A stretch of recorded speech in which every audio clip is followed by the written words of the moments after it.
নমস্কার বন্ধুরা, আজকে আমি বানাবো পটলের ঝোল।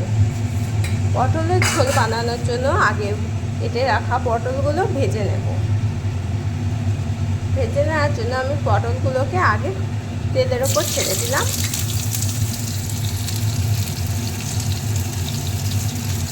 সামান্য নুন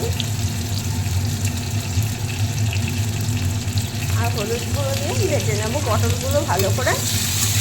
পটলগুলো ভেজে না নিলে ঝোলের মধ্যে সেগুলো কেমন জল জল খেতে লাগে, একটুও ভালো লাগে না। তার জন্য পটলগুলো আগে ভেজে নিতে হয়।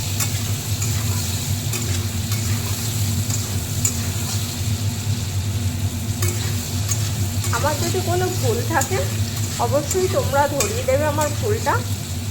আমি প্রথম এগুলো ট্রাই করছি, তাই আমার ভুল হতেই পারে। তোমাদের জানা থাকলে তোমরা আমাকে ভুলগুলো ধরিয়ে দিতে পারো। পটল ভাজা হয়ে গেছে, আমি এবার নামিয়ে আলুগুলো ভেজে নেব। আলুগুলো ভাজা হয়ে গেছে, নামিয়ে দেবো আলুগুলো। কিছুটা জিরে ফোড়ন দিয়ে দিলাম।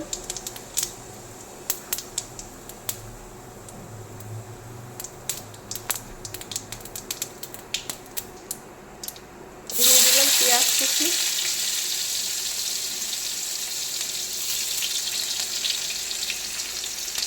টমেটো কুচি,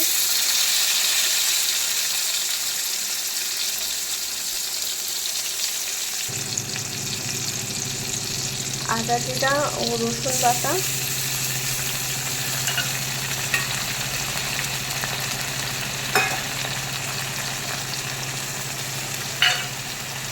স্বাদ মতো নুন,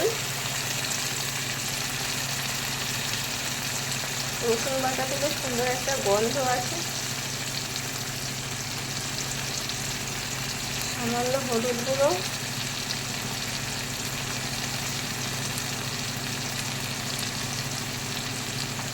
লঙ্কার গুঁড়ো। এটা কষাতে থাকবো যতক্ষণ না তেল বেরিয়ে আসে।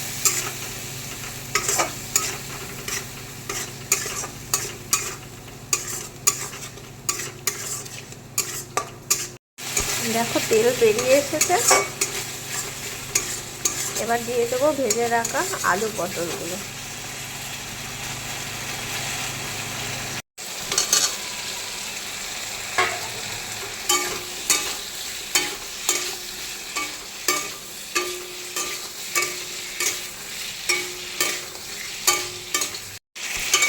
কষানো হয়ে এসেছে,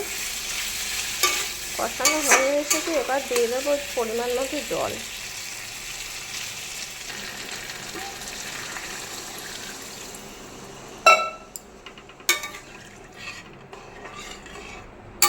জল দিয়ে দিলাম, এবার এটা হতে দেব, সেদ্ধ হতে দেবো। হয়ে গেছে, এটা এবার আমি একটা পাত্রে ঢেলে নেব। একটা পাত্রে ঢেলে নিলাম, ব্যাস তৈরি হয়ে গেল আমার পটলের তরকারি।